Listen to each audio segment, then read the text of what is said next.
রাজ্যের বেশিরভাগ অঙ্গনওয়াড়ি কেন্দ্রগুলো ধুঁকছে,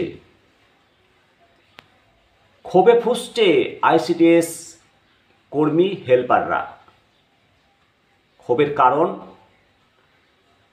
সবজি ডিমের টাকা, ইনসেন্টিভ বিলের 500 টাকা, মোবাইল বিলের 160 টাকা কেউ পায়নি, 3 মাস ধরে কেউ পায়নি।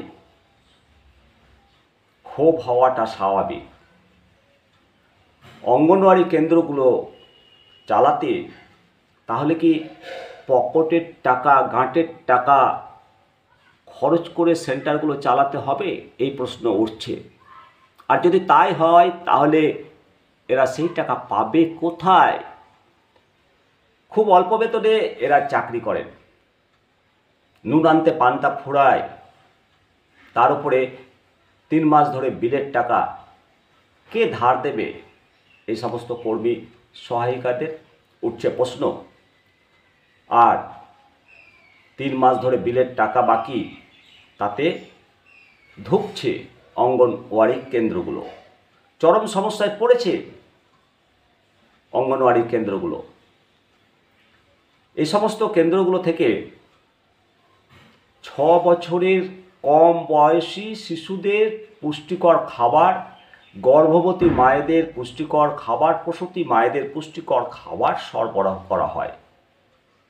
সপ্তাহে সোমবার, বুধবার, শুক্রবার ডিম ও ভাত তরকারি দেওয়া হয়। আর বৃহস্পতিবার, তার আগে মঙ্গলবার, শেষে শনিবার, এই 3 দিন খিচুড়ি এবং মায়েদের জন্য গোটা ডিম, ছোটদের জন্য হাফ ডিম দেওয়া হয়। এই সমস্ত রান্নার জন্য জ্বালানি খরচ দেওয়া হয়। যদি ছাত্র 50 জনের কম হয় তাহলে 19 টাকা। 19 টাকা, এই 19 টাকায় রান্না হওয়া কি সম্ভব? কমেন্ট বক্সে অবশ্যই কমেন্ট করবেন 19 টাকায় রান্না হওয়া সম্ভব কিনা। আবার 50 জনের যদি বেশি হয় তাহলে 3 টাকা বেশি, 21 টাকা। আর 70 জনের বেশি হলে 23 টাকা। এবার ভাবুন তো, 23 টাকায় রান্না হতে পারে? গ্যাসে রান্না হবে 23 টাকার গ্যাসে? একটা সাধারণ হিসেব, মাথা পিছু 1 টাকা করে খরচ হয় গ্যাসের।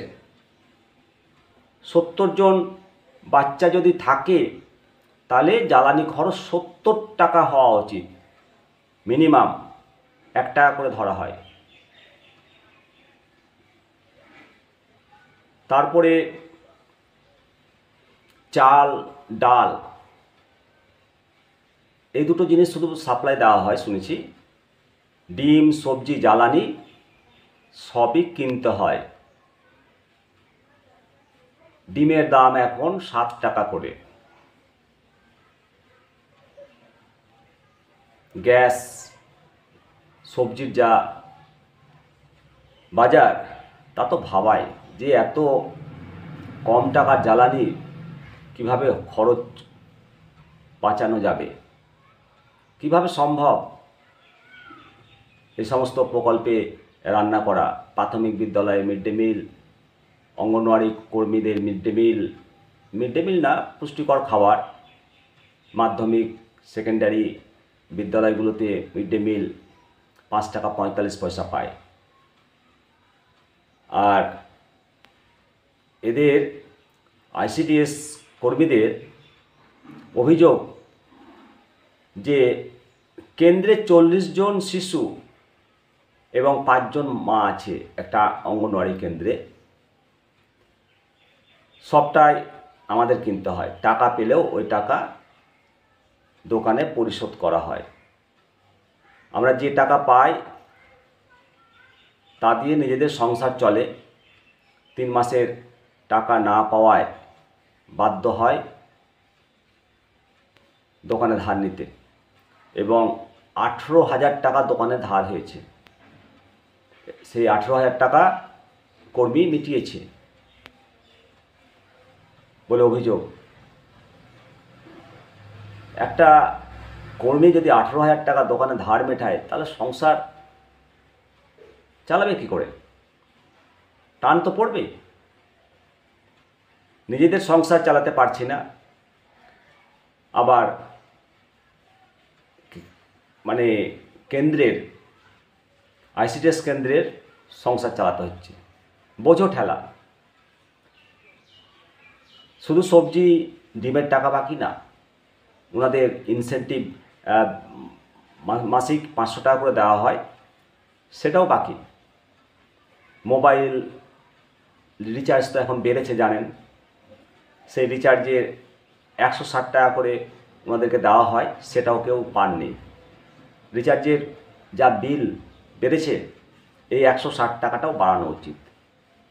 না হলে ওই বেতনের যা টাকা পান, সেগুলো এই মোবাইলে রিচার্জ করতে আর জ্বালানির ভর্তুকি ভরতে সব টাকা শেষ। ক্ষোভ হওয়ারই কথা, ক্ষোভ তো হবেই। তাই এই সমস্ত কর্মীর কথা ভেবে, শিশু প্রসূতি মায়েদের কথা ভেবে আইসিডিএস প্রকল্পের টাকা বরাদ্দ বাড়ানো উচিত। না হলে সমস্ত শিশু, সমস্ত মা যে পুষ্টিকর প্রয়োজনীয় খাবার দেওয়ার কথা, তা থেকে বঞ্চিত হবে। একটি শিশু আগামী দিনের ভবিষ্যৎ, আর এই ভবিষ্যৎ এদের আলোকিত করার অনেকটাই দায়ভার, অনেকটাই দায়িত্ব এই সমস্ত আইসিডিএস ওয়ার্কার, হেল্পাররা পালন করে। এটা অস্বীকার করতে পারি না, তারা সমাজের অনেক কাজ করে, তারা সমাজের বন্ধু। তাই অবশ্যই এটা ভাবা দরকার যে এই প্রকল্পের যে পুষ্টিকর খাবারগুলো চালানোর জন্য সরকারের যে উদ্যোগ, সেই উদ্যোগকে বাস্তবায়িত করার জন্য আরও সঠিকভাবে প্রত্যেকের অ্যাকাউন্টে কর্মীদের অ্যাডভান্স টাকা দিয়ে দেওয়া হোক। অ্যাডভান্স টাকা দিলে তারা বিল সাবমিট করার পর সেই টাকাটা তুলে নিতে পারবে।